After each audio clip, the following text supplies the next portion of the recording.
ఓం ఓం ఓం ఓం శ్రీ గురుభ్యో నమః. అథ ఉపనిషత్ శాంతి మంత్రం. ఓం సహనావవతు సహనౌ భునక్తు సహ వీర్యం కరవావహై తేజస్వినావధీతమస్తు మా విద్విషావహై.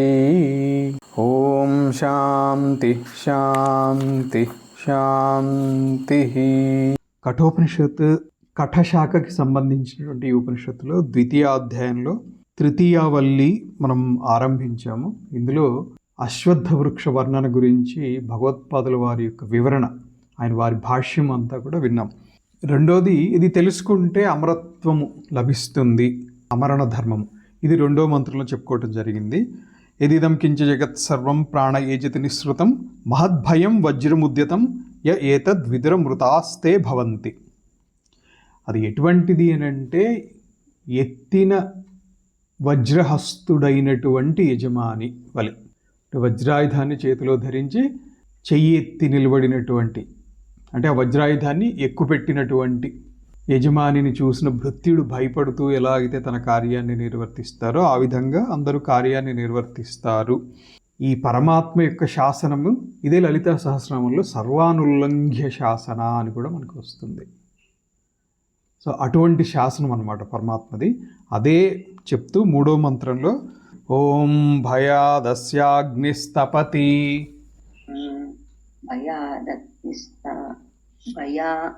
భయాత్ అస్య అగ్ని తపతి భయాత్ తపతి సూర్యః భయాత్ ఇంద్రశ్చ వాయుశ్చ మృత్యుర్ధావతి పంచమః. కలిపి చదువుదాం. ఓం భయాదస్యాగ్నిస్తపతి భయాత్ తపతి సూర్యః భయాదింద్రశ్చ వాయుశ్చ మృత్యుర్ధావతి పంచమః. దీని పదచ్ఛేదం చదవండి అమ్మా. ఆయన మీద ఉన్న భయం వలన తపింపచేస్తాడు, తాపనకరుడు కాబట్టి తపతి. తపతి సూర్యుడు తపతి ప్రకాశిస్తున్నాడు. ఇంద్రహచ ఇంద్రుడు, వాయుచ వాయుదేవ, మృత్యుదేవత భయం చేత దావతి. ఏ విధంగా అయితే ఎత్తిన వజ్రహస్తుడైనటువంటి యజమానిని చూసి సేవకులు భయంతో తమ పని చేస్తున్నారు అంటే, ఇక్కడ ప్రధాన కారణం భయము అనేదానికంటే కూడా ఇది ఒక ఉపమానం కిందనే తీసుకోవాలి. ఆయన యొక్క పర్యవేక్షణలో వీళ్ళందరూ కూడా తమ తమ కర్తవ్యాల్ని ఏమరుపాటు లేకుండా చేస్తున్నారు. వాళ్ళు ఎవరు అనేటువంటి దానికి కొన్ని ఉదాహరణలు చెప్పారు. వాళ్ళు ఎవరెవరు అంటే, అగ్ని, సూర్యుడు, ఇంద్రుడు, వాయువు, వీళ్ళే కాదు స్వయంగా నేను కూడా. అంటే మృత్యువు తాను చెప్తున్నారు నచికేతసునికి, నాయన మేమందరము కూడా ఆయన యొక్క భయముతోటి, భయాద్ అగ్ని తపతి, అగ్ని తప్పింపచేస్తుంది, దహిస్తుంది. ఎందుకని అంటే తన కర్తవ్య దీక్షలో ఎక్కడన్నా ఏమరపాటు వస్తే పరమాత్మకి కోపం వస్తుందేమో. వజ్రహస్తం ఎత్తి ధరించి నిలబడినట్లు, యజమాని నిలబడినట్లుగా ఉంటే ఎలా ఉంటుందో అలాగే సూర్యుడు, అంతేకాదు ఇంద్రుడు కూడా. వజ్రాయుధాన్ని ధరించే ఇంద్రుడైనా కూడా పరమాత్మ ముందు తన యజమాని వజ్రాయుధం ధరించి నిలబడితే సేవకుడు ఎలా పనిచేస్తారో అలా పనిచేస్తారు అని ఉపమానం. వాయువు, వీళ్ళందరూ కూడా నిరంతరము తమ తమ కర్తవ్యాల్ని ఎడతెరిపి లేకుండా చేస్తూనే ఉంటారు, విరామం లేకుండా. మృత్యువు కూడా ధావతి, పరిగెడుతూ ఉంటారు అక్కడి నుంచి ఇక్కడికి. ఈ లోకంలో ఇప్పుడు ఈ జీవికి బోర్డింగ్ పాస్ ఇస్తే నెక్స్ట్ ఇంకొకటి అమెరికాలో ఎక్కడ ఇవ్వాలేమో, అరుక్షానికి టైం ఉంటుందో లేదో, సెకండ్ లోపలే ఎంతమందికి బోర్డింగ్ పాస్లు ఇచ్చుకుంటూ వెళ్ళిపోవాలో ఆయన. అందుకని అలా పరిగెత్తినట్లుగా వీళ్ళందరూ కూడా పనిచేస్తూ ఉంటారు. ఎవ్వరూ కూడా క్షణకాలం కూడా విశ్రాంతి కూడా తీసుకోరు.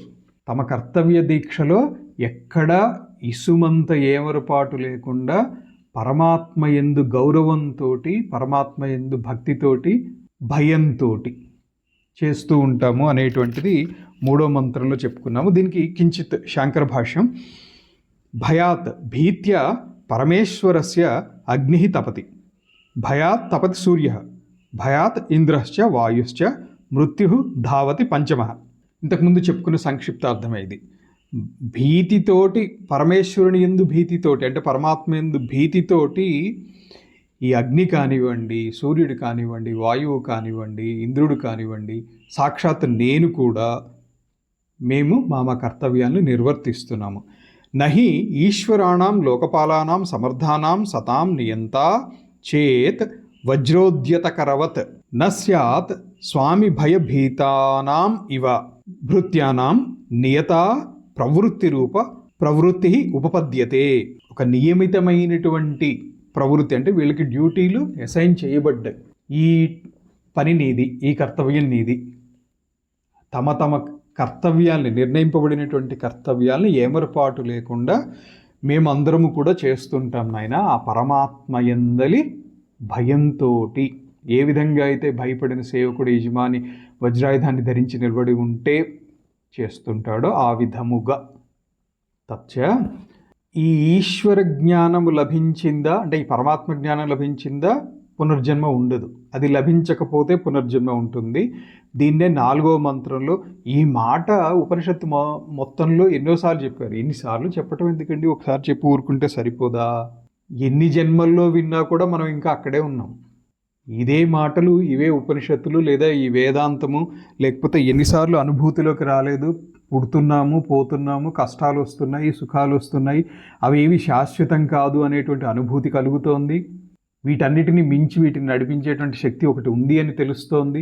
అయినా మళ్ళీ ఎప్పటికప్పుడు మళ్ళీ అక్కడే పుట్టడంతో మొదలు పెడతాం, పెరుగుతూ ఉంటాం. బాల్య క్రీడల్లో గడిచిపోతూ ఉంటుంది, నిద్రలో గడిచిపోతుంది, విద్యాభ్యాసంలో గడిచిపోతుంది, రోగాలతో గడిచిపోతుంది, వార్ధక్యంలో గడిచిపోతుంది, ఇతర భోగాల్లో గడిచిపోతుంది.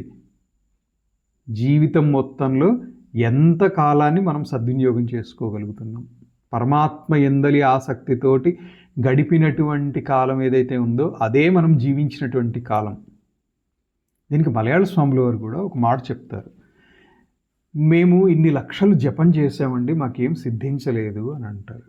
లేదా ఇన్ని లక్షలు జపం చేసాం, మాకేం అమ్మవారి అనుగ్రహం కలగలేదు, లేదా స్వామివారి అనుగ్రహం కలగలేదు, ఇలా అంటుంటారు. మలయాళ స్వాముల వారు ఏం చెప్తారంటే, మనం ఎన్ని లక్షలు జపం చేశాము అనే దానికంటే కూడా జపము చేసేటప్పుడు ఎంతసేపు అయితే మనస్సు ఆగిపోయిందో, చలించటం, లయించిపోయిందో పరమాత్మ యందు, ఆ సమయం మాత్రమే నీవు యాక్చువల్గా జపం చేసినట్టు అదే పరిగణించాలి. అంతేగాని 12 సంవత్సరాలు ఈ జపం చేసామండి, లేదా 12 సంవత్సరాలు ఈ తపస్సు చేసామండి, సిద్ధించలేదు అంటే కారణం ఏంటి అంటే ఇది కారణం.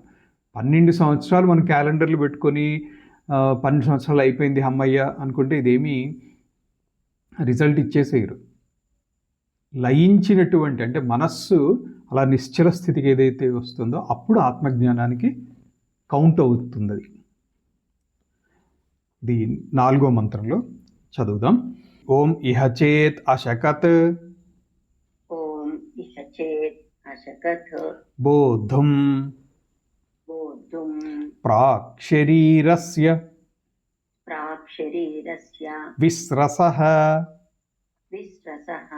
తతః సర్గేషు లోకేషు శరీరత్వాయ కల్పతే. కలిపి చదువుదాం. ఓం ఇహ చేదశకద్బోద్ధుం ప్రాక్ శరీరస్య విస్రసః తతః సర్గేషు లోకేషు శరీరత్వాయ కల్పతే. దీనికి పదచ్ఛేదం చదవండి అమ్మా.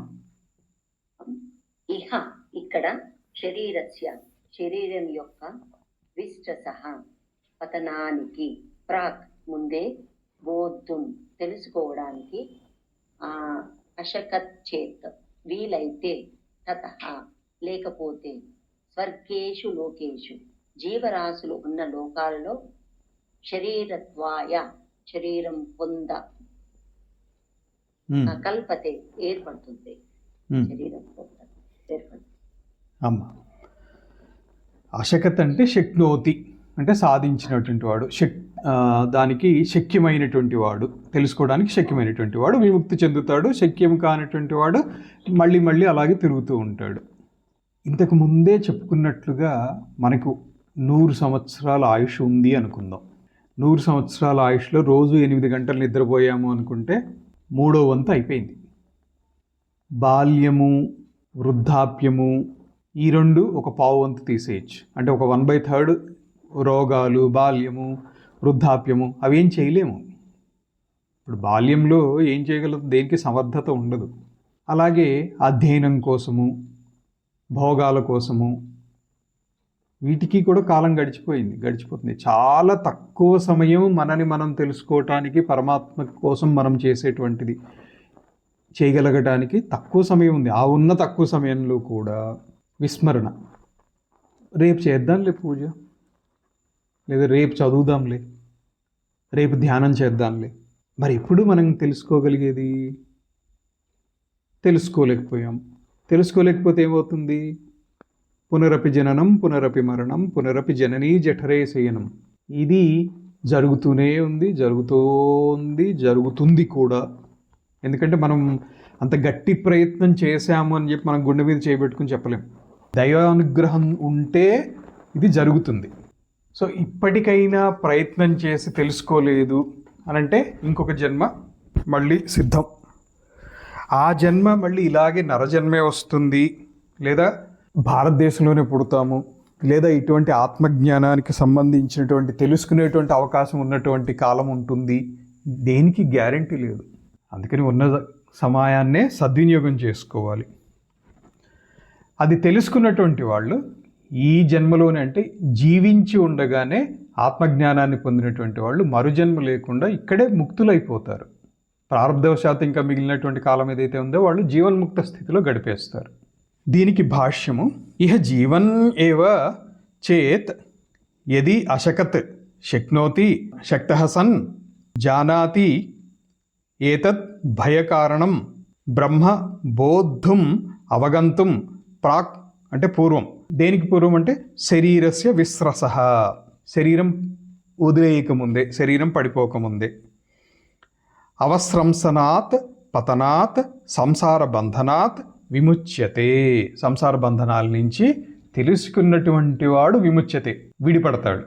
నచేత్ అశకత్ బోద్ధుం అంటే ఇది తెలుసుకోవటానికి శక్యం కానటువంటి వాడికి, ఇది ఎవరికైతే ఇది తెలుసుకోవడానికి శక్యం కాలేదో, తతః అనవబోధాత్ అంటే తెలుసుకోలేకపోవటం చేత సర్గేషు సృజ్యంతే యేషు స్రష్టవ్యాః, ఈ సృష్టి చక్రంలో తిరుగుతూ ఉంటాడు. స్రష్టవ్యాః ప్రాణిన ఇతి సర్గాః సృజ్యంతే యేషు స్రష్టవ్యాః ప్రాణినః. ఈ ప్రాణి శరీరాలన్నింటిలో ఏదో ఒక ప్రాణి శరీరంలో, ఏదో ఒక లోకంలో, ఏదో ఒక గోళం మీద పుడుతూ ఉంటారు, మళ్ళీ తిరుగుతూ ఉంటాం. ఇది సర్గాః పృథివ్యాదయః లోకాః తేషు సర్గేషు లోకేషు శరీరత్వాయ అంటే శరీరభావాయ కల్పతే. దీనికి కారణం ఏంటి అని అంటే ప్రారబ్ధము మిగిలిపోయింది. 3 రకాలైనటువంటి కర్మ ఉంటుంది: సంచిత కర్మ, ప్రారబ్ధ కర్మ, ఆగామి కర్మ. సంచిత కర్మ ఇంకొక నాటికి ప్రారబ్ధం అవుతుంది. ప్రారబ్ధం అనేటువంటిది ఇప్పుడు అనుభవించడానికి విడ్రా చేసేసి జేబులో పెట్టుకున్నటువంటి అమౌంట్ వంటిది. ఆగామి అంటే బ్యాంకులో ఉన్నటువంటిది. సంచితం అంటే ఫిక్స్డ్ చేసి పెట్టారు, కాకపోతే అకౌంట్లోకి అంటే అదే డిపాజిట్ బ్రేక్ చేస్తే కానీ అది మీ అకౌంట్లో మీకు అవైలబుల్గా విడ్రా చేయడానికి రాదు. దీంతో ఏమవుతుంది అంటే మోక్షము ఆత్మజ్ఞానం పొందినటువంటి వాడు బ్యాంక్ బ్యాలెన్స్ 0 అయిపోతుంది, ఫిక్స్డ్ డిపాజిట్స్ కూడా 0 అయిపోతాయి. పుణ్యం కానివ్వండి, పాపం కానివ్వండి. అంటే సంచిత ఆగామి కర్మలు భస్మీభూతం అవుతాయి. కానీ ఆల్రెడీ కొంత విడ్రా చేసి జేబులో పెట్టుకున్నాడు, అది ఖర్చు పెట్టడానికి ఉంది, ఖర్చు పెట్టి తీరాలి, అది ప్రారబ్ధ కర్మ. ఇది తెలుసుకున్నటువంటి వాడికి, ఆత్మజ్ఞానాన్ని పొందినటువంటి వాడికి.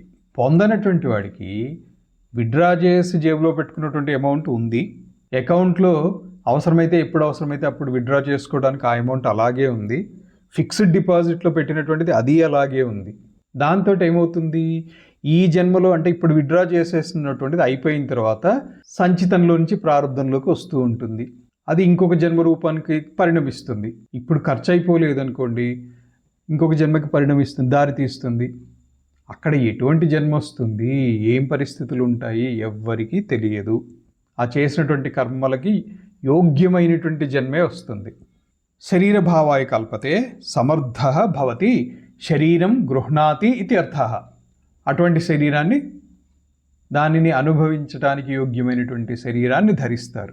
అది నరకలోకం కావచ్చు, స్వర్గలోకం కావచ్చు, భూమి మీదే కావచ్చు, ఈ భూమి కావచ్చు, ఇంకొక బ్రహ్మాండంలో ఇంకొక భూమి కావచ్చు, అది మనిషి కావచ్చు, ఎగిరేదో పాకేదో ఈదేదో ఇంకొకటి కావచ్చు, 4 కాళ్ళది కావచ్చు, 2 కాళ్ళది కావచ్చు, ఏ దేహమైనా కానీ ఆ ప్రారంధాన్ని అనుభవించడానికి, ఆ సంచితాన్ని, ఆగామి వీటిని కంప్లీట్ చేసుకోవడానికి. కానీ ఇదేంటంటే ఎప్పటికప్పుడు ఇవి పెరుగుతూనే ఉంటాయి. కొత్త కొత్తగా మళ్ళీ కర్మలు చేస్తూ ఉంటాం. ఈ కర్మ ఫలితాలు మళ్ళీ అక్కడ అకౌంట్స్లో పడుతూ ఉంటాయి. మరి ఎప్పటికీ అకౌంట్స్ క్లియర్ అయ్యేది మనకి? ఎప్పటికీ అంటే ఆత్మజ్ఞానం పొందినటువంటి వాడికి పుణ్యము పాపము రెండూ కూడా ఖర్చు అయిపోతాయి, విడిపెడతాడు. ప్రారంధం ఏదైతే ఉంటుందో అది ఉన్నంత వరకు ఆ జన్మని కంప్లీట్ చేసుకుని మళ్ళీ జన్మ లేనటువంటి స్థితిని పొందుతారు. ఇలాంటిది ఎక్కడన్నా విన్నారా అని అంటే వాల్మీకి రామాయణంలో ఒక మంచి ఉదాహరణ ఉంటుంది. పరశురామావతారం అందరికీ తెలిసినటువంటిది. పరశురాముల వారు చాలా నిష్ణాతుడు, తపస్సుతోటి శివుణ్ణి మెప్పించి పాశుపతాన్ని పొందినటువంటి వారు. కార్తవీర్యార్జునుణ్ణి ఆయన్ని ఓడించి దత్తాత్రేయుల వారి ద్వారా త్రిపుర రహస్యాన్ని ఉపదేశం పొందినటువంటి మహానుభావుడు, తపస్సు చేసినటువంటి వ్యక్తి. ఆయన అవతార పరిసమాప్తి వచ్చింది సమయం. ఆ సమయంలోనే శ్రీరాములు వారు శివధనుర్భంగం చేయటము, శ్రీరాములు వారు అయోధ్యకి, దశరథుడు పిల్లల్ని, కోడళ్ళని, కొత్త కోడళ్ళని అందరినీ తీసుకుని అయోధ్యకి వెళ్ళేటువంటి సమయంలో పరశురాముల వారు ఎదురు రావటం జరిగింది. అక్కడ పరశురాముల వారికి, శ్రీరాముల వారికి ఒక చిన్న సన్నివేశం జరుగుతుంది. పరశురాముల వారు గ్రహించి, నాయన నీవు సాక్షాత్ విష్ణుమూర్తివే, శివధనుర్భంగం నువ్వు ఆల్రెడీ చేసావు, ఇది విష్ణు ధనస్సు నా దగ్గర ఉంది, ఇది నీకు ఇచ్చేస్తున్నారా, ఆ విష్ణు ధనస్సు ఇస్తారు. దానికంటే ముందేం చేస్తారంటే, నీవు రాముడు అనే పేరున్న తీసేయి, లేకపోతే నాతో యుద్ధం అన్నా చెయ్యి, బాణం ఎక్కుపెట్టు అంటే బాణం ఎక్కుపెట్టారు రాముల వారు. అప్పుడు గ్రహించారు, పరశురాముల వారు గ్రహించి, నీవు సాక్షాత్తు విష్ణువే, మనం ఇద్దరిది ఒకే అంశ. అంటే దీని అర్థం ఏంటంటే, నా అవతారాన్ని ఇంక నేను చేయవలసినటువంటి కర్తవ్యం ఏదైతే ఉందో దాన్ని ఇంక నేను చేయక్కర్లా, ధర్మరక్షణ కోసం నువ్వు వచ్చేసావు, ఇప్పుడు నేను వెళ్ళిపోయి తపస్సు చేసుకోవచ్చు, కాబట్టి నేను వెళ్తాను, నాకు అనుజ్ఞ ఇవ్వు అని అంటే, అప్పుడు శ్రీరాముడు అంటారు, నేను ఆల్రెడీ ఇప్పుడు బాణం ఎక్కుపెట్టి ఉన్నాను, ఈ బాణాన్ని నేను వెనక్కి తీయలేను. ఎందుకంటే రాముల వారు బాణం ఎక్కువ పెడితే లేదా ఒక మాట ఇస్తే వాటిని మళ్ళీ వెనక్కి తీసుకోవటం అనేటువంటిది రామాయణం మొత్తంలో ఎక్కడా లేదు. సో ఇప్పుడు ఈ ఎక్కుపెట్టినటువంటి బాణాన్ని ఏం చేయమంటావు? అప్పుడు పరశురాముల వారి యొక్క పుణ్యలోకాల మీదకి ఆ అస్త్రాన్ని ప్రయోగించడం జరుగుతుంది. దీని అర్థం ఏంటంటే, అంతరార్థము, పుణ్యము ఉన్నది అన్నా కూడా మళ్ళీ జన్మ ఎత్తవలసినటువంటి సందర్భమే. పాపం ఉంటే హీన జన్మలు వస్తాయి, పుణ్యం ఉంటే ఉత్తమ జన్మలు వస్తాయి. అంటే పరశురాముల వారికి కర్తవ్య నిర్వహణ అయిపోయింది, ఆ పుణ్యలోకముల్లో పుణ్యము ఉన్నది అని అంటే మళ్ళీ జన్మ ఎత్తాలి. ఆ జన్మ మళ్ళీ రాకుండా ఉండాలంటే ఆ పుణ్యాన్ని కూడా హరించేయాలి. శ్రీరాముల వారు చేసినటువంటి పని అది. ఆ పుణ్యలోకాలని దహించేస్తారు. దహించడం అంటే అర్థం ఏంటంటే, ఆయనకి మళ్ళీ జన్మ రాకుండా ఆ అవతారానికి అక్కడ విముక్తి కల్పించారు. అది అక్కడి నుంచి పరశురాముల వారు వెళ్ళిపోయి మళ్ళీ తపస్సు చేసుకుంటారు. ఇదంతా తెలిసినటువంటి విషయం. ఇదంతా ఎందుకు చెప్పానంటే, పుణ్యము చేసినా జన్మ వస్తుంది ఎక్కువగా, పాపం చేసినా జన్మ వస్తుంది. పుణ్యం ఎక్కువ ఉంటే ఉత్తమ జన్మ, పాపం ఎక్కువ ఉంటే హీన జన్మ. పుణ్యము పాపము సమానంగా ఉంటే నరజన్మ. ఒక్క ఆత్మజ్ఞానము ద్వారా మాత్రమే జన్మరాహిత్యము. ఇది తప్ప ఇంకా ఏ కర్మ చేసినా కూడా దానికి ఫలితం ఉండి తీరుతుంది. ఆ ఫలితాన్ని అనుభవించడానికి మళ్ళీ జన్మ ఎత్తవలసి ఉంటుంది. సో ఇది 4వ మంత్రంలో చెప్పటం అయింది. 5వ మంత్రంలో ఏం చెప్పబోతున్నారు అంటే, యస్మాత్ ఇహైవ ఆత్మనః దర్శనం ఆదర్శస్థస్యేవ ముఖస్య స్పష్టం ఉపపద్యతే న లోకాంతరేషు బ్రహ్మలోకాత్ అన్యత్ర సచ దుష్ప్రాపః కథం ఇత్యుచ్యతే. తర్వాత మంత్రంలో ఏం చెప్పబోతున్నారంటే, ఆత్మ జ్ఞానం పొందటానికి, ఆత్మ సాక్షాత్కారానికి, ఆత్మ దర్శనానికి ఈ లోకమే, ఈ జన్మే ఉత్తమమైనటువంటిది. ఈ లోకం ఉత్తమమైనటువంటిది. కర్మభూమి అంటారు భారతదేశాన్ని. చేసినటువంటి కర్మల్ని అనుభవించటమే కాదు, పుణ్యకర్మల్ని చేసేటువంటి అవకాశం కూడా ఇక్కడే ఉంది. పుణ్యము కావచ్చు, పాపం కావచ్చు, కర్మల్ని చేసేటువంటి అవకాశం ఇక్కడ ఉంది. మిగతా లోకాలంటే ఊర్ధ్వలోకము, అధోలోకము ఉన్నాయి కదా. అధోలోకాలలో పుణ్యం బాగా చేస్తే భోగజన్మ, సుఖభోగం. పాపం ఎక్కువగా చేస్తే నరకాది అధోలోకాల్లో పాపభోగం. అంతే తప్ప అక్కడ కర్మని చేయటానికి స్వతంత్రత లేదు. దేవతలకి తపస్సు చేసే అవకాశం లేదు, దానం చేసే అవకాశం ఉండదు. అంటే ఉత్తమమైనటువంటి దేవలోకంలోకి వెళ్ళినటువంటి వాళ్ళకి ఇవన్నీ ఉండవు. అందుకని దేవతలు కూడా దైవ జన్మని వదిలేసేసి నేను మళ్ళీ భారతదేశంలో మనిషిగా పుట్టి ఒక ఋషిగా లేదా ఒక యోగిగా పుట్టి తపస్సు చేసుకుని సాధన చేసి ఆత్మజ్ఞానాన్ని పొంది ముక్తుండైపోవాలి అని తాతహలాడుతుంటారు. సో అటువంటి విశిష్టమైనటువంటిది. సో ఈ ఆత్మజ్ఞానం పొందటానికి, ఆత్మదర్శనం చెందటానికి భూలోకం అనేటువంటిది అత్యుత్తమైనటువంటిది. తర్వాత పితృలోకం అంటే ఎంత స్పష్టంగా ఉంటుంది అని అంటే అద్దంలో నీ ముఖం నువ్వు చూసుకున్నంత స్పష్టంగా ఆత్మదర్శనం చేసుకోగలవు. పితృలోకాలలో కలలో చూసినట్లుగా, కలలో నిన్ను నువ్వు చూసుకున్నట్లుగా పితృలోకంలో దర్శనమిస్తుంది ఆత్మ. గంధర్వలోకంలో నీటిలో నీ ప్రతిబింబం నువ్వు చూసుకున్నట్టుగా కనిపిస్తుంది. అదే బ్రహ్మలోకంలో స్పష్టంగా నీ నీడని నువ్వు చూసుకున్నంత స్పష్టంగా ఆత్మను చూడగలవు. కానీ బ్రహ్మలోక ప్రాప్తి అనేటువంటిది అంత తేలికైనటువంటిది కాదు. దీన్ని ఇంతకు ముందు కూడా వివరించాను. ఆజన్మాంతము ఒక్క అబద్ధము కూడా ఆడకుండా ఉన్నటువంటి వాడు, ఆజన్మాంతము నిష్ఠాగరిష్ఠుడై శృతి విహితమైనటువంటి కర్మల్ని మాత్రమే ఆచరిస్తూ ఉన్నటువంటి వాడు, నిరంతరము ఇలాంటి ఉపనిషత్ బ్రహ్మజ్ఞానానికి సంబంధించినటువంటి విషయాల్ని అధ్యయనం చేస్తూ, అధ్యాపనం చేస్తూ, సాధన చేస్తూ పూర్తిగా ఆత్మజ్ఞానాన్ని పొందలేకపోవటంతో ఇక్కడే ముక్తి పొందలేకపోయినటువంటి వాడు, వీడు కూడా బ్రహ్మలోకానికి వెళ్తాడు. ఇంతేకాదు మహాభారతం, మల్లాది చంద్రశేఖర శాస్త్రి గారు చెప్తారు, మహాభారతం 18 సార్లు చదివినటువంటి వాడికి బ్రహ్మలోకంలో సీట్ రిజర్వ్డ్ అని చెప్తారు. ఆయన మహానుభావుడు. ఆయన క్షుణ్ణంగా శాస్త్రాధ్యయనం చేసినటువంటి వ్యక్తి, ఉభయ భాషా పండితుల వారు. సో అందుకని బ్రహ్మలోక ప్రాప్తి అనేటువంటిది అంత తేలిక కాదు. సో మిగిలినటువంటి అవకాశం ఏంటంటే, సులభమైనటువంటి మార్గము ఈ జన్మలో ఇక్కడే ఆత్మసాక్షాత్కారం పొంది ముక్తి పొందితే అదే ఉత్తమమైనటువంటిది. అదే 5వ మంత్రంలో చెప్తున్నారు. ఓం యథాదర్శే తథాత్మని యథా స్వప్నే తథా పితృలోకే యథాప్సు పరీవ దదృశే తథా గంధర్వలోకే ఛాయాతపయోరివ బ్రహ్మలోకే. కలిపి చదువుదాం. ఓం యథాదర్శే తథాత్మని యథా స్వప్నే తథా పితృలోకే యథాప్సు పరీవ దదృశే తథా గంధర్వలోకే ఛాయాతపయోరివ బ్రహ్మలోకే. పదచ్ఛేదం చదవండి అమ్మా. ఆదర్శే అర్థంలో యథ ఎలాగో, తథా అలాగా, ఆత్మని బుద్ధిలో, స్వప్ని కలలో, యథ ఎలాగో, తథా అలాగా, పితృలోకే పితృలోకంలో, అప్సు నీటిలో, యథ ఎలాగో, పరి ఇవ అస్పష్టంగా, దదృశే కనబడుతుందో, తథా అలాగా, గంధర్వలోకే గంధర్వలోకంలో, ఛాయా తపయోరివ నీడ ఎండలాగా, బ్రహ్మలోకంలో.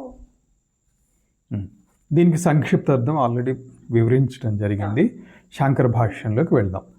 యథాదర్శే ప్రతిబింబభూతం ఆత్మానం పశ్యతి లోకో అత్యంత వివిక్తం తథా ఇహ ఆత్మని స్వబుద్ధౌ ఆదర్శవత్ నిర్మలీభూతాయాం వివిక్తం ఆత్మనః దర్శనం భవతి ఇత్యర్థః. ఈ లోకంలో అద్దంలో మన ముఖం మనం చూసుకున్నంత స్పష్టంగా మన బుద్ధి గుహలో ఉన్నటువంటి ఆత్మ చైతన్యం యొక్క ప్రకాశాన్ని దర్శించగలుగుతాము. యథా స్వప్నే అవివిక్తం జాగ్రత్ వాసనోద్భూతం తథా పితృలోకే అవివిక్తం ఏవ దర్శనం ఆత్మనః కర్మఫల ఉపభోగాసక్తత్వాత్. కర్మఫలాలని అనుభవించాలి అనేటువంటి ఆసక్తితోటి ఉంటాం కాబట్టి పితృలోకం వరకే వెళ్తారు. వాళ్ళకి ఎలా కనిపిస్తుంది అని అంటే స్వప్నంలో అంత స్పష్టంగా ఉండదు, ఏదో వచ్చింది తర్వాత గుర్తు తెచ్చుకుందామని ప్రయత్నం చేస్తే అందులో మన కంట్రోల్ ఏమీ లేదు. కల రావడానికి కారణం ఏంటంటే జాగ్రత్త అవస్థలో మనలో ఉన్నటువంటి వాసనల చేత ఉద్భూతమైనటువంటిది స్వప్నం. జాగ్రత్త అవస్థలో మనం విన్నటువంటివి, చూసినటువంటివి, స్మరించినటువంటివి వివిధమైనటువంటి వాసనలు ఏవైతే ఉంటాయో ఆ వాసనల చేత ఉద్భూతమైనటువంటిది స్వప్నం అన్నమాట. ఆ స్వప్నంలో అంత స్పష్టంగా ఉండదు. గుర్తు తెచ్చుకుందామన్న ప్రయత్నం చేసినా కూడా ఏదో అన్ని గుర్తు తెచ్చుకోవడానికి కళ అయిపోయింది, తర్వాత గుర్తు వచ్చేటువంటి అవకాశాలు కూడా చాలా తక్కువ. చాలామందికి కళ గుర్తుండదు, గుర్తున్నా కూడా స్పష్టంగా ఇది ఇలా ఎందుకు జరిగింది, అది అలా ఎందుకు లేదు, అప్పుడు అలా ఏమైంది, అక్కడ ఎలా ఉంది అని వివరించడానికి సాధ్యం కాదు అన్ని. యథాచ అప్సు అవిభక్తావయవం ఆత్మరూపం పరీవ దదృశే పరిదృశ్యతే ఇవ తథా గంధర్వలోకే అవివిక్తం ఏవ దర్శనం ఆత్మనః. గంధర్వలోకంలో ఎలా ఉంటుందంటే నీటిలో మన ప్రతిబింబం చూసుకున్నట్టుగా అంత స్పష్టంగా ఉండదు, కాకపోతే మనమేనే తెలుస్తుంది. కొంచెం చిన్న గాలి వచ్చినా కూడా, గాలి వీచినా కూడా చిన్నగా, లేదా నీటిలో ఏదో ఒక చిన్న రాయి కానీ ఏదైనా అలా వచ్చినా కూడా ఆ ప్రతిబింబం అనేటువంటిది స్పష్టత కోల్పోతుంది. ఆ నీటి మడుగులో మురికి ఉన్న ఇలా భిన్నమైనటువంటి కారణాలు ఏదైనా కానీ స్పష్టత అనేటువంటిది ఎక్కువసేపు ఉండదు, బాగా స్పష్టంగా అద్దంలో చూసినంత స్పష్టంగా ఉండదు. ఏవంచ లోకాంతరేషు అపి శాస్త్ర ప్రామాణ్యాత్ అవగమ్యతే. ఇలాగే ఇతర లోకాల గురించి కూడా వస్తుంది. ఛాయాతపయో ఇవ అత్యంత వివిక్తం బ్రహ్మలోకే ఇవ ఏకస్మిన్. ఒక బ్రహ్మలోకంలో మాత్రం ఎండ నీడ ఎంత స్పష్టంగా తేడా తెలుస్తూ ఉంటుందో మనకి, అంత స్పష్టంగా ఇది ఆత్మ అనేటువంటిది కూడా తెలుస్తుంది. కానీ సచ దుష్ప్రాప అత్యంత విశిష్ట కర్మ జ్ఞాన సాధ్యత్వాత్. ఆ బ్రహ్మలోకం పొందాలి అంటే అత్యంత విశిష్టమైనటువంటి కర్మ జ్ఞాన అనుష్ఠానం చేసినటువంటి వాళ్ళకి బ్రహ్మలోక ప్రాప్తి కలుగుతుంది. అంటే వాళ్ళు యావజ్జీవము నిష్ఠాగరిష్ఠులై ఉన్నారు, జ్ఞాన సముపార్జనలో గడిపారు.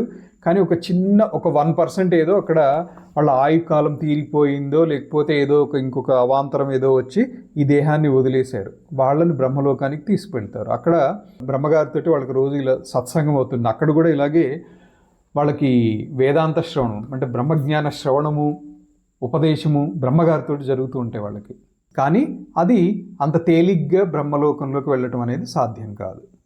తస్మాత్ ఆత్మదర్శనాయ ఇహైవ యత్నః కర్తవ్యః ఇది అభిప్రాయః.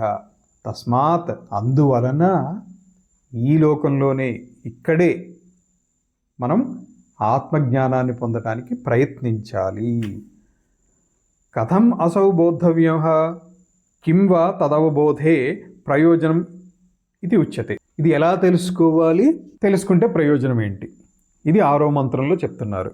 ఓం ఇంద్రియాణం ఓం ఇంద్రియాణం పృథగ్భావముదయాస్తమయౌ పృథగ్భావం ఉదయాస్తమయౌ చ యత్ పృథక్ ఉత్పద్యమానానాం పృథక్ ఉత్పద్యమానానాం మత్వా ధీరో న శోచతి. మత్వా ధీరో న శోచతి. కలిపి చదువుదాం. ఓం ఇంద్రియాణం పృథగ్భావముదయాస్తమయౌ చ యత్ పృథగుత్పద్యమానానాం మత్వా ధీరో న శోచతి. పదచ్ఛేదం చదవండి అమ్మా. ఇంద్రియాణం ఇంద్రియాల పృథక్ విడి యత్ ఏ భావము స్వభావం ఉదయ అస్తమయౌ చ ఉదయాన్ని అస్తమయాన్ని పృథక్ విడిగా ఉత్పత్యమానానాం ఉత్పత్తి గల మత్వా తెలుసుకున్న ధీరాః ప్రాజ్ఞుడు న శోచతి దుఃఖించడు. ఈ ఇంద్రియాలన్నీ కూడా దేని కర్తవ్యం దానికి ఉంది. ఇవి క్షీణించేటువంటి స్వభావం కలిగినటువంటివి. వయస్సుతోటి కావచ్చు, ఇంకొక కారణం. అంతదాకా ఎందుకు, ప్రతిరోజు కూడా మృత్యువుతో సమానమే. నిద్రలోకి వెళ్ళినప్పుడు ఈ ఇంద్రియాలన్నీ ఏమైపోయినాయి తెలీదు. వాటి కర్తవ్యం ఏది కూడా నిర్వర్తించటం లేదు. గాఢ నిద్రలో ఉన్నప్పుడు కన్ను చూడటం లేదు, చెవి వినటం లేదు, ఏమీ తెలియటం లేదు. వీటి స్వభావమా, దేని కర్తవ్యం దానిదే. దానికి కారణం ఏంటి, ప్రతిదానికి అధిష్టాన దేవతలు ఉన్నారు, ఎవరి కర్తవ్యం వాళ్ళది. సో వాళ్ళ కర్తవ్యమే అక్కడ ఇంద్రియ కర్తవ్యంగా మనం భావిస్తున్నాం అంతే. ఇంద్రియాలు సహజంగా జడములు, ఇవి గోళకములు. కన్ను చూస్తోంది అంటాం, కానీ కంటి యొక్క అధిదైవత అనేటువంటిది ముఖ్యం. ప్రాణం ఎప్పుడైతే నిష్క్రమించిందో ప్రాణంతో పాటు ఈ అధిదైవతలు కూడా అనుసరించి వెళ్ళిపోయారు. అప్పుడు ఈ గోళకాలు ఎందుకు పనిచేయటం లేదు. వాటి కర్తవ్యాన్ని అంతకుముందు నిర్వర్తించినందుకు ఎందుకు, అసలు ఏమీ నిర్వర్తించలేనటువంటి అచేతన స్థితిలో ఉండిపోతాయి. కన్ను చేయగలిగినటువంటి పని చెవి చేయలేదు, చెవి చేసినటువంటి పని ఇతర జ్ఞానేంద్రియాలు చేయలేవు, జ్ఞానేంద్రియాలు చేసిన పని కర్మేంద్రియాలు చేయలేవు. కర్మేంద్రియాల్లో కూడా ఎవరి కర్తవ్యం వాళ్ళదే. దానికి కారణం ఏ ఇంద్రియానికి ఆ ఇంద్రియం యొక్క అధిదైవం ఉన్నారు, వాళ్ళ కర్తవ్యాలు అక్కడ చేస్తారు. కానీ ఇవన్నీ గ్రహించేటువంటిది ఎవరు అంటే మనస్సుకున్న లిమిటేషన్ కూడా ఏంటంటే, అది ఎట్ ఏ టైం ఒక్క ఇంద్రియం యొక్క డేటాని మాత్రమే తీసుకోగలదు. అంటే ఏ ఇంద్రియంతో మాట్లాడుతోందో ఆ ఇంద్రియం చేసినటువంటి పని గురించి వాళ్ళ యొక్క రిపోర్ట్ తీసుకెళ్ళి అక్కడ ఆత్మకు సమర్పిస్తుంది. కంటితోటి కాంటాక్ట్లో ఉంది, కన్ను ఏదో దృశ్యం చూసింది, మనస్సు కంటితోటి కాంటాక్ట్లోకి వచ్చింది, కన్ను చూసినటువంటి దృశ్యాన్ని తీసుకెళ్ళి లోపల బుద్ధికి సమర్పించుకుంటుంది. తర్వాత చెవి సేమ్ ఆ శబ్దాన్ని తీసుకెళ్ళి సమర్పిస్తుంది. మనస్సు చేసేటువంటి పని ఏంటంటే, ఒకలాగా చెప్పాలంటే ఇక్కడ వీళ్ళు చేసినటువంటి దాన్ని, అంటే వీళ్ళు తెచ్చినటువంటి ఇన్ఫర్మేషన్ని తను తీసుకువెళ్ళి వీళ్ళతోటి కమ్యూనికేట్ చేసి తీసుకెళ్ళి అక్కడ సమర్పించుకోవటం. కానీ ఇది ఎంత స్పీడ్గా జరుగుతోంది అని అంటే, మనకి ఎట్ ఏ టైం మనం చూస్తున్నాము, వింటున్నాము, తింటున్నాము, ఇలా అనుకుంటాం, 3-4 పనులు ఒకేసారి చేస్తున్నాము అనుకుంటాం. అంటే దానికి కారణం ఏంటంటే, అది అంత స్పీడ్గా మనకి ఇంత గ్యాప్లో ఇన్ని పనులు చేసింది, వీటి మధ్య గ్యాప్ ఉంది అనేటువంటి విషయం స్ఫురణ కూడా రానంత స్పీడ్గా చేసేస్తుంది మనస్సు. సో ఇవన్నీ కూడా ఆ విధంగా దేని పని దానికి, విడివిడిగా ఉన్నాయి. అది వాటి యొక్క విలక్షణత అన్నమాట, స్వభావ విలక్షణత. ఇది ఎవరైతే తెలుసుకుంటారో వాళ్ళకి ఏ విషయం పట్ల కూడా, అంటే ఇది జరిగేదంతా కూడా ఇంద్రియాధిష్టాన దేవతల యొక్క కర్తవ్యమే తప్ప ఇంకా మిగతాది ఏమీ లేదు. శోకం నుంచి విముక్తి పొందుతాడు.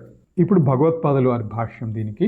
ఇంద్రియాణం శ్రోత్రాదీనాం స్వస్వ విషయగ్రహణ ప్రయోజనేన స్వకారణేభ్యః ఆకాశాదిభ్యః పృథక్ ఉత్పద్యమానానాం అత్యంత విశుద్ధాత్ కేవలాత్ చిన్మాత్ర ఆత్మస్వరూపాత్ పృథగ్భావం స్వభావ విలక్షణాత్మకతాం తథా తేషాం ఏవ ఇంద్రియాణం ఉదయాస్తమయౌ చ ఉత్పత్తి ప్రళయౌ జాగ్రత్ స్వాప అవస్థా అపేక్షయా న ఆత్మనః ఇతి మత్వా జ్ఞాత్వా వివేకతః ధీరః ధీమాన్ న శోచతి.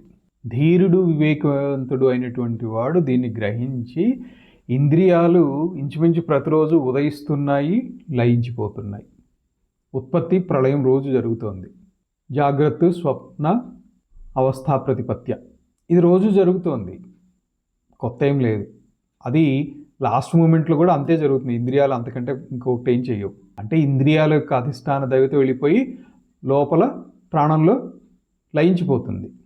ప్రాణం లోపలే ఉంటే నిద్ర అయిన తర్వాత లేస్తోంది. ప్రాణం కాసేపు అలసిపోయాను, ఇంకా నేను ఈ శరీరంలో చేసి అలసిపోయాను, నా స్పీడ్కి ఈ శరీరం ఇంకా నాకు ఎందుకు పనికిరాదు. ఎందుకంటే ప్రాణం యొక్క కర్తవ్యం నిరంతరం పనిచేసే స్వభావం. ప్రాణము ఒక్క క్షణం కూడా రెస్ట్ తీసుకోదు.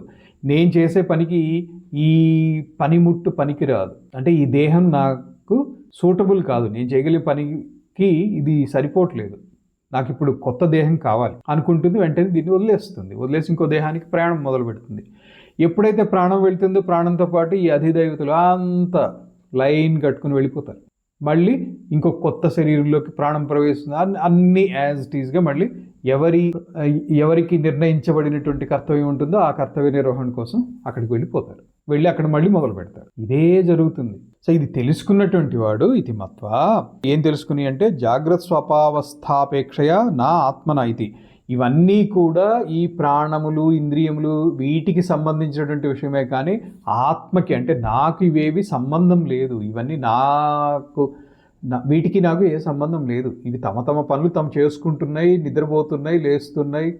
కానీ నేను నిత్య శుద్ధ బుద్ధ ముక్త స్వరూపుణ్ణి. నాకు నిద్ర లేదు, కళ లేదు, మెలకువ లేదు. అవస్థాతీత స్థితి నాది, కాలాతీత అవస్థ, కాలాతీత స్థితిలో ఉన్నాను. వీటికి నాకు సంబంధం లేదు. ఇవి ఇప్పుడు ఈ దేహంలో వీటి కర్తవ్య నిర్వహణకి ఇది సరిపోవటం లేదు అనుకున్నప్పుడు తర్వాత కర్మని అనుసరించి దానికి యోగ్యమైనటువంటి శరీరాన్ని ఆశ్రయిస్తాయి. అక్కడ మళ్ళీ అలాగే మొదలు పెడతాయి. ఇవన్నీ నేను సాక్షిగా చూస్తున్నాను. ఈ దేహంలోనూ వాటిని చూశాను, ఇంకొక దేహంలోనూ చూస్తున్నాను. ఇంకో దేహంలోకి వెళ్ళినప్పుడు అప్పుడు నేనున్నాను, నేను లేనటువంటిది లేదు ఇప్పుడు, అప్పుడు నేను చూస్తున్నాను. ఇది తెలుసుకున్నటువంటి వాడు వివేకవంతుడు, ధీరుడు. ఇతను దేనికి కూడా నశోచతి. దేని గురించి బాధపడాలి? ఈ దేహంలోంచి ఇంకొక దేహంలోకి వెళ్ళింది, ఈ దేహం వదిలింది అని బాధపడాలా? ఇంకొక దేహంలోకి వచ్చింది అని చెప్పి సెలబ్రేట్ చేయాలా? నశోచతి. ఆత్మనః నిత్య ఏక స్వభావస్య అవ్యభిచారాత్ శోకకారణత్వ అనుపపత్తేః. సో ఇవన్నీ తెలుసుకున్న తర్వాత శోకానికి అసలు కారణం ఏముంది? దేని గురించి బాధపడాలి? దేని గురించి దుఃఖించాలి? ఏదన్నా ఒక కారణం కనిపిస్తుందా? ఇది తెలిసిన తర్వాత దుఃఖించవలసినటువంటి కారణం ఏంటి చెప్పండి? ఈ దేహాన్ని వదలాల్సి వచ్చింది, అయ్యో నేను పోతున్నాను అని ఏడవాల కూర్చుని, లేకపోతే ఇంకో కొత్త దేహంలోకి వెళ్తున్నాను అని సంతోషించాలా? ఎన్నిసార్లు జరగలేదు ఇలా? అయినా వెళ్ళేటువంటిది నేను కాదు కదా, నేను సర్వవ్యాపకుణ్ణి. ఈ దేహాన్ని వదిలి ఇంకొక దేహంలోకి వెళ్ళేటువంటిది వేరే వాళ్ళు, అంటే ప్రాణము, ఈ కరణములు, అధిష్టాన దేవతలు వాళ్ళందరూ వెళ్తున్నారు. పోనీ జీవాత్మ అనేటువంటిది ఉంది అనుకుంటే అది వెళ్తుంది ఇంకొక దేహాన్ని ఆశ్రయించుకొని, లేదా లింగ శరీరం అంటారు దీన్ని కొంతమంది. నేను నిశ్చలంగా ఉన్నాను వీటన్నిటికీ అతీతంగా. సో నేను శోకం చెందవలసినటువంటి ఈ దేహం, అయ్యో ఇంతకాలం ఈ దేహాన్ని ఉపయోగించి నేను ఇంత చదువుకున్నాను, లేకపోతే ఈ దేహాన్ని ఉపయోగించి నేను ఏదో సాధన చేశాను, లేదా ఈ దేహాన్ని ఉపయోగించి నేను ఏదో మంచి పనులు చేశాను, చెడ్డ పనులు చేశాను అని చెప్పి ఏడుస్తూ కూర్చోవాలా ఇక్కడ? లేదా కొత్త దేహం వచ్చింది అని సంతోషించాలా? నేను మళ్ళీ పుట్టాను అని. అజుడు అమరుడు అయినటువంటి పరమాత్మకి మళ్ళీ పుట్టుకేమిటి? ఇది తెలిసినటువంటి వాడు శోకానికి కారణం లేదు. తథాచ శృత్యంతరం తరతి శోకం ఆత్మవిత్. ఈ ఆత్మజ్ఞానాన్ని పొందినటువంటి వాడు ఆత్మవిత్ అన్నారు. తరతి, ఈ శోకం నుంచి తరించిపోయాడు, అంటే ఈ శోకం అనేటువంటిది ఆయనకి అంటదు. ఇదే ఛాందోగ్య ఉపనిషత్తులు చెప్పారని చెప్తున్నారు. ఇది తర్వాత మంత్రంలో వీటి యొక్క విశిష్టత ఇంతకు ముందు చెప్పినట్లుగానే మరొకసారి మనకి ఉపనిషత్కారులు చెప్తున్నారు. దేనికంటే ఏది విశిష్టత కలిగినటువంటిది అనేటువంటిది 7-8 మంత్రాల్లో మనం చెప్పుకుంటాము. యస్మాత్ ఆత్మనః ఇంద్రియాణం పృథగ్భావోక్తః న అసౌ బహిః అధిగంతవ్యః యస్మాత్ ప్రత్యేగాత్మ స సర్వస్య తత్ కథం ఇత్యుచ్యతే. ప్రత్యేక్ ఆత్మ, ప్రతి దాంట్లోనూ ఉండేటువంటిది ప్రత్యేక ఆత్మ, పరముగా ఉండేటువంటిది పరం ఆత్మ. ఇవి ఇలా రెండు ఉన్నాయి అనుకుంటే నిజానికి రెండా ఒకటా అనంతమా ఇవన్నీ తర్వాత. వైశేషికులు అంటారు ఆత్మలు అనంతం, సాంఖ్యులు కూడా అదే అంటారు, ఆత్మలు అనంతం, అనంతమైనటువంటి జీవాత్మలు అంటారు. సరే, అందులో లోపాలు ఉన్నాయి. కొంతవరకు వేదాంతానికి దగ్గరగా ఉన్నప్పటికీ సాంఖ్యము అందులోనూ లోపాలు ఉన్నాయి. ఆ లోపాలని ఖండించడం కోసమే భగవత్పాదుల వారి భాష్యం ఇదంతా వచ్చింది. ఇతర మతాల్లో లోపాలని, ఇతర మతాలు అంటే ఒక బౌద్ధము జైనమే కాదు, సాంఖ్యుల యొక్క వాదాన్ని తిరస్కరించవలసి వస్తుంది, వైశేషికుల యొక్క వాదాన్ని కూడా తిరస్కరించవలసి వచ్చింది. అందులోంచి ఎంత తీసుకోవాలో అంత తీసుకుని మిగతాది తిరస్కరిస్తారు. అంటే వేదాంతానికి, అద్వైత సిద్ధాంతానికి భిన్నంగా ఉండి ద్వైతంలో ఆగిపోయినటువంటి దాన్ని అక్కడ ఆపేసేసి ఇదిగో మీ లిమిటేషన్ ఇక్కడ ఉంది, దీన్ని ఇలా ఉద్ధరించితే ఇది వేదాంతం అవుతుంది, ఇది వేదాంతంలో ఉంది అని ఆ విధంగా వాళ్ళతోటి వాదనలో వాళ్ళకి వివరించడం జరుగుతుంది. నిజానికి వాదన అంటే అక్కడ ఏదో ఖండనం ఒక్కటే కాదు, వివరణ కూడా. అందులో ఉండే లోపాలని చెప్తారు, వేదాంతంలో ఉండేటువంటి సాన్నిహిత్యం, వేదాంతంలో చెప్పింది ఏదన్నా ఉంటే అందులో అది కూడా స్వీకరించినట్టుగానే ఉంటుంది. సో ఇద ప్రత్యేగాత్మ, అన్నిటి యందు ఉండేటువంటిది ప్రత్యేగాత్మ, అదే అందరికీ కూడా అంతరాత్మ అని తీసుకోవచ్చు. ఇది అన్నిటికంటే కూడా ఉత్కృష్టమైనటువంటిది పరమాత్మ. దీన్ని మనం అర్థం చేసుకోవాలి. దీన్ని అర్థం చేసుకోవడం కోసమే తర్వాత 2 మంత్రాలు. ఓం ఇంద్రియేభ్యః పరం మనః మనసః సత్వముత్తమం సత్వాదధి, లేదా దీన్ని పాఠాంతరం సత్వాదపి మహాన్ ఆత్మా మహతో అవ్యక్తముత్తమం. కలిపి చదువుదాం. ఓం ఇంద్రియేభ్యః పరం మనో మనసః సత్వముత్తమం సత్వాదపి మహానాత్మా మహతో వ్యక్తముత్తమం. దీనికి పదచ్ఛేదము 8వ మంత్రం కూడా చెప్పుకొని రెండింటికి ఒకేసారి పదచ్ఛేదం చెప్తుటమ్మా. 8వ మంత్రం ఓం అవ్యక్తాత్తు పరః పురుషః వ్యాపకో లింగం. వ్యాపకో లింగ ఏవచ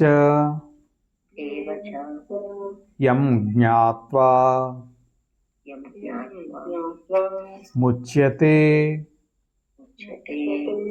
జంతురమృతత్వం చ గచ్చతి. ఈ మంత్రం కలిపి చదువుదాం. ఓం అవ్యక్తాత్తు పరః పురుషో వ్యాపకో లింగ ఏవచ యం జ్ఞాత్వా ముచ్యతే జంతురమృతత్వం చ గచ్చతి. పదచ్ఛేదం చదవమ్మా. దీనికి కూడా 8వ చదవమంటారు స్వామి? రెండింటికి చదవండి. ఓకే. 7. ముందు 7. ఇంద్రియేభ్యః ఇంద్రియాల కన్నా మనః మనస్సు పరమం బలోపేతమైనది. మనసః మనస్సు కన్నా సత్వం బుద్ధి ఉత్తమం బలోపేతమైనది. సత్వాత్ బుద్ధి కన్నా ఆత్మ ఆత్మ అతి మహాన్ అమిత శ్రేష్టమైనది. మహతః శ్రేష్టమైన ఆత్మ కన్నా అవ్యక్తం ఉత్తమం శ్రేష్టమైనది. దీనికి సంక్షిప్త అర్థం ఏంటంటే ఇంద్రియాల కంటే మనస్సు కంటే బుద్ధి కంటే మహత్తత్వం అంటే సమిష్టి. ఆ మహత్ కంటే కూడా అవ్యక్తం నుంచి హిరణ్యగర్భుడు వచ్చారు. ఇది ఇంతకు ముందు కూడా మనం చెప్పుకున్నాం ఇదే సీక్వెన్స్. అక్కడ ఇంద్రియాల కంటే ఇంద్రియ విషయముల కంటే మనస్సు అని చెప్పారు. ఇక్కడ చిన్న తేడా వచ్చింది. అది సీక్వెన్స్ అన్నమాట. ఒకదానికంటే ఉత్తరోత్తర శ్రేష్టమైనటువంటిది. ఇంద్రియముల కంటే మనస్సు కంటే బుద్ధి కంటే మహత్తత్వం కంటే అవ్యక్తం. ఇది 7వ మంత్రం యొక్క సంక్షిప్తార్థం. ఇప్పుడు 8వ మంత్రం యొక్క పదచ్ఛేదం చదవండి అమ్మా. అవ్యక్తాతు అవ్యక్తం కన్నా పురుష భగవంతుడు పరః శ్రేష్టమైన వాడు వ్యాపక సర్వత్రా వ్యాపించినవాడు అలింగ ఏవచ ఏ ఆనవాలు లేనివాడు యం ఎవరిని జ్ఞాత్వా అనుభూతిలో గ్రహించి జంతువు మనిషి ముచ్యతే విడివడతాడు అమృతత్వం చ అమరత్వాన్ని కూడా గచ్చతి పొందుతాడు. ఈ పరమాత్మకి సంబంధించి అంటే పురుష అని చెప్పినటువంటి పరమాత్మకి సంబంధించి చిహ్నము, లింగం అంటే చిహ్నము అని చెప్పుకున్నాం. ఇది చిహ్నము అని చెప్పడానికి లేదు. అంటే ఇప్పుడు చిహ్నం అంటే ఒక గుర్తు. ఒక గుర్తు చెప్పాలి అని అంటే పరమాత్మ సర్వవ్యాపకుడు. ఎక్కడి నుంచి చెప్తాం మనం? పోనీ ఇలా ఉంటాడు అని చెప్పడానికి అన్నిటికీ అతీతుడైనటువంటి వాడిని ఇలా ఉంటాడు అని చెప్పలేం. పోనీ ఇప్పుడు పుట్టాడు అని చెప్పడానికి ఆయన అజుడు. ఇప్పటి వరకు ఉంటాడు అంటే ఆయన అమరుడు. ఇది అదేనే ఉంది, అన్నిటికీ కూడా అతీతుడైనటువంటి వారు పరమాత్మ. ఆ పరమాత్మ గురించి వర్ణించాలంటే సాక్షాత్ వేదం కూడా మూగపోతుందట. మనోవాచామ గోచరము అని చెప్తారు పరమాత్మ గురించి. సో అవ్యక్తము కంటే పురుష అంటే ఇక్కడ పరమాత్మ అనమాట. అవ్యక్తం అనేటువంటిది హిరణ్యగర్భుడి యొక్క ఆశ్రయస్థానము లేదా ఉత్పత్తి స్థానం అని చెప్పుకున్నాం. ఆ అవ్యక్తానికంటే కూడా పరమైనటువంటి వారు పరమాత్మ, పురుష. ఆయనకి చిహ్నము అలింగ. అలింగ అంటే ఇది ఇలా ఉంటాడు, ఇది పోల్చడానికి ఇంకొక వస్తువే లేదు అసలు. ఆయనతోటి సరిపోల్చదగినటువంటి వస్తువు ఇంకొకటి దరిదాపుల్లో ఇంకొకటి లేదు. దగ్గరలో ఏమన్నా ఉందా అని అంటే మనకి తెలిసిన దాంట్లోనే చెప్పగలగాలి. మనకి తెలిసిన ప్రతిదీ కూడా నామము రూపానికి లోబడే ఉంటుంది. మనకు తెలిసిన వస్తువులు, ఈ జగత్తంతా జరిగేటువంటిది మూడిటితోటి, నామము రూపము క్రియ. వివరణ అనేటువంటిది మనం దేన్ని వివరించాలి అన్నా కూడా నామము రూపం ఉండాల్సిందే. ఇవి లేకుండా పరమాత్మ ఉన్నారు. మరి ఆయన్ని వివరించాలంటే ఇవి లేనటువంటి పదార్థం ఇంకొకటి లేదు. ఒకవేళ ఉంటే అక్కడ సత్వస్తు ఇంకొకటి ఉండటం అనేది సాధ్యమే కాదు.